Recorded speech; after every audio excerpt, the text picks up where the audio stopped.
317, defense by person to whom summons not personally delivered. A person who got the summons by other than personal delivery or to his agent for service, within or without the state, who does not appear may be allowed to defend the action within 1 year, but no event more than 5 years after he obtains knowledge of such entry of the judgment, upon a finding of the court that he did not personally receive notice of the summons in time to defend and has a meritorious defense.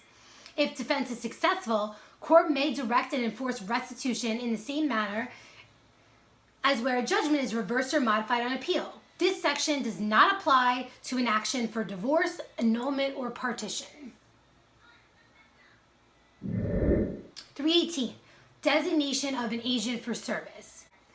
A person may be designated by a natural person, a corporation, or partnership as an agent for service in a writing, executed and acknowledged in the same manner as a deed, with the consent of the agent endorsed thereon. It shall be filed in the county clerk's office where the principal to be served resides or has its principal office. The designation shall remain in effect for 3 years from such filing unless it has been revoked by the filing of a revocation or by the death, judicial declaration or incompetency or legal termination of the agent or principal. So a natural person, a corporation, or a partnership are the only 3 that can designate an agent for service. An LLC cannot do it. What else would there be? Well, an LLC can't do it. It's the only one I can think of. It's a natural person, corporation, or a partnership. And it's in effect for 3 years. And it's filed in the county clerk where the principal resides or has his office. 319, it says not used. 320, defendant's appearance. Defendant appears by so you could serve an answer or notice of appearance or make a motion which has the effect of extending the time to answer. An appearance shall be made within 20 days after service of the summons, except that if he didn't get it by personal delivery, the appearance shall be made within 30 days. So personal delivery is 20 days and everything else is 30 days.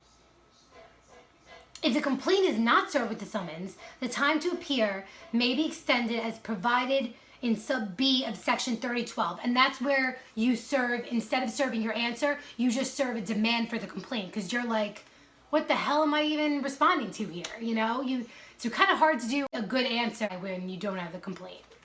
B, when appearance confers personal jurisdiction generally. Subject to the provisions of sub C, an appearance of defendant is equivalent to personal service unless an objection to jurisdiction pursuant to 3211 is asserted by motion or in the answer as provided in Rule 3211. C, when appearance confers personal jurisdiction in certain actions, limited appearance. When the court's jurisdiction is not based upon personal service of defendant, an appearance is not equivalent to personal service upon the defendant. 1. In a case specified in sub 3 of 314, if jurisdiction is based solely upon a levy of defendant's property within the state, pursuant to an order of attachment, or 2. In any other case specified in 314, if an objection to jurisdiction is made by motion or in the answer, unless defendant proceeds with the defense after asserting the objection to jurisdiction and the objection is not ultimately sustained. D, appearance after first publication. Where defendant appears during the period of publication, the service by publication shall be deemed complete by the appearance. 320? That was all 320. 321, attorneys. Appearance in person or by attorney. A party other than one specified in 1201 may prosecute or defend the action in person or by attorney. Representation of infant, incompetent, or conservatee. Okay. So 321, attorneys. A, appearance in person or by attorney. A party other than one specified in 1201, which is infant, incompetent, and conservatee of this chapter, may prosecute or defend a civil action in person or by lawyer, except that a corporation or voluntary association shall appear by a lawyer, except as otherwise provided in the New York City Civil Court Act, the Uniform Justice Act, and the Uniform District Court Act. If a party appears by an attorney, such party may not act in person in the action except by consent to the court. B, change or withdrawal of attorney. 1. Unless the party is a person in 1201, an attorney of record may be changed by filing with the county clerk consent to change attorney by the retiring attorney and signed and acknowledged by the party. Notice of such change shall be given to the lawyers for all the parties in the action or any pro se parties in the action. 2. An attorney of record may withdraw or be changed by court order in which the action is pending upon motion on such notice to the client of the withdrawing attorney, to the attorneys of all the other parties, and to any other person as the court may direct. C. Death, removal, or disability of an attorney. If an attorney dies, becomes physically or mentally incapacitated, is removed, suspended, or otherwise disabled at any time before judgment, no further proceedings shall be taken in the action against the party for whom he appeared without leave of court until 30 days after notice to appoint another lawyer has been served upon that party, either personally or in such manner as the court directs, without leave of court. So the court can authorize some kind of proceeding against the party. 322, authority for appearance of attorney in real property action. A, authority of plaintiff's attorney. Where the defendant has not been served with evidence of the authority of the plaintiff's attorney, he may move at any time before answering for an order directing the production of such evidence. Any writing by the plaintiff or his agent requesting the attorney to begin the action or ratifying his conduct of the action is prima facie evidence of the attorney's authority. B. Authority of non-resident defendant's attorney. The attorney for a non-resident defendant in an action affecting real property shall file with the clerk written authority for his appearance, executed and acknowledged in the form required to entitle a deed to be recorded, and shall serve either a copy of the authority or the notice of filing on the plaintiff's attorney within 20 days after appearing or making a motion. C. This rule does not apply to a lawyer representing an official agency or instrumentality of a corporation wholly owned by the United States. 323 to 324, it says not used. 325, grounds for removal. A.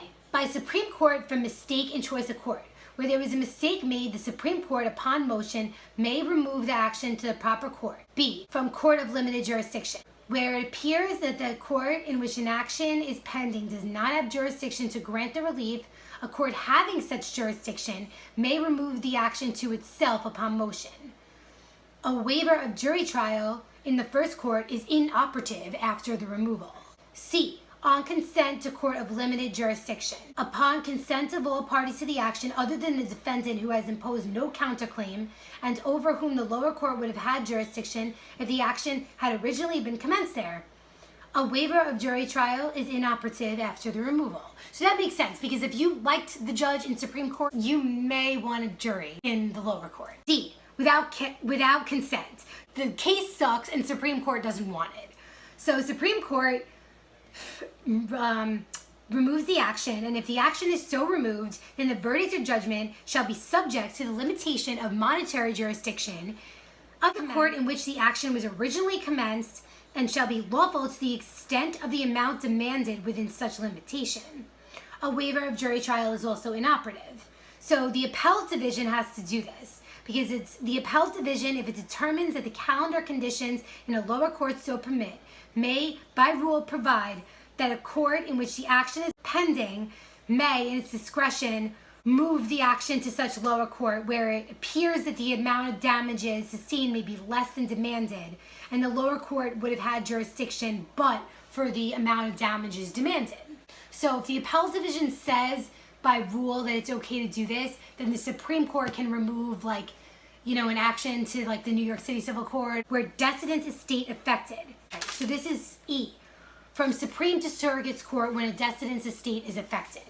So if there's an action pending in the Supreme Court and the decedent's estate is within the jurisdiction of the Surrogate's Court, the Supreme Court, upon motion, may remove the action to the Surrogate's Court upon the prior order of the Surrogate's Court.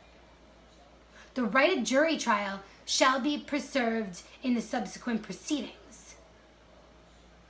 Upon the prior order of the Surrogate's Court? F. To Supreme Court when county judge incapacitated. The Supreme Court may remove the action to itself.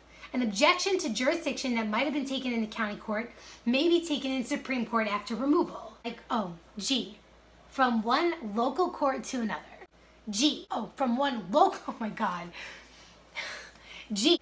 where it's unlikely that an action in a district, town, or village or city court will be disposed of within a reasonable period of time because of death, disability, or other incapacity or disqualification of all the judges of such court, or the inability of such court to form a jury, a judge of the county court may, upon motion of any party to the action, order that it be transferred to another district, town, village, or city court in the same or adjoining county, provided that such other court has jurisdiction of the subject matter of the action or proceeding and jurisdiction over the classes of persons named as parties. 326. Procedure on removal. A. State proceedings. An order to stay proceedings for the purpose of removal may be made by the court in which the action is pending or the court to which removal is sought. So you can make it in either court. B. Order and subsequent proceedings. When the order of removal is made by a court other than the court where the action is pending, a certified copy of the order shall be filed with the clerk of the court in which the action is pending. Upon such filing or upon entry of an order of removal by him, the clerk of the court in which the action is pending shall forthwith deliver to the other clerk all papers and records in the action and certified copies of all minutes and entries which shall be filed, entered, or recorded, as the case requires, in the office of the latter clerk. Subsequent proceedings shall proceed as if the action had been originally commenced there, and no process, provisional remedy, or other proceeding taken in the court from which the action is removed shall be invalid as the result of the removal. C. Fees and disbursements. Oh my God, I've got to finish this. C. Fees and disbursements. If at the time of the order of removal is entered, any filing, trial, or jury demand fees have been paid, such fees shall be credited against the fees which, for the same purpose, okay, so this basically just says that you don't have to pay the fees again if you already paid them. A party entitled to tax disbursements after removal may include fees paid by him prior to the time the removal is entered.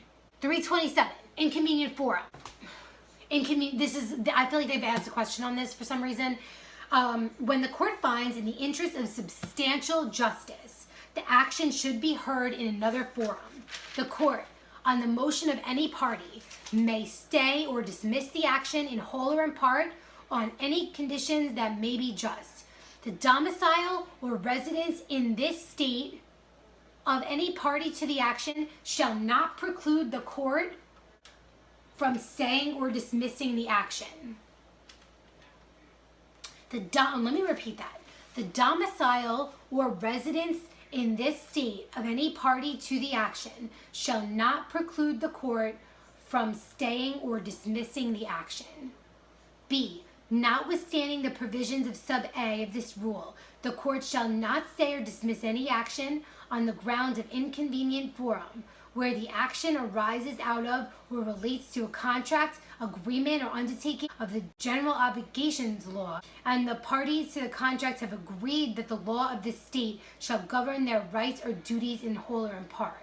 May stay or dismiss the action. So this is not talking about removal, because you obviously can't, a judge here can't send a case to another state. Not said anything about sua sponte. It's only said upon motion of any party. 328, assistance to tribunals and litigants outside the state. A, pursuant to court order. Upon application by any interested person or in response to letters rogatory issued by a tribunal outside the state, a Supreme or County Court may order service upon any person who is domiciled or who can be found within the state of any document issued in connection with a proceeding in a foreign tribunal. The order shall direct the manner of service.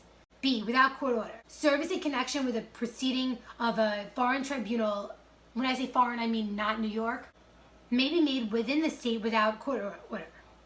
C, service under this rule does not of itself require the recognition or enforcement of an order, judgment, or decree rendered outside the state. I want to see if there's notes on that.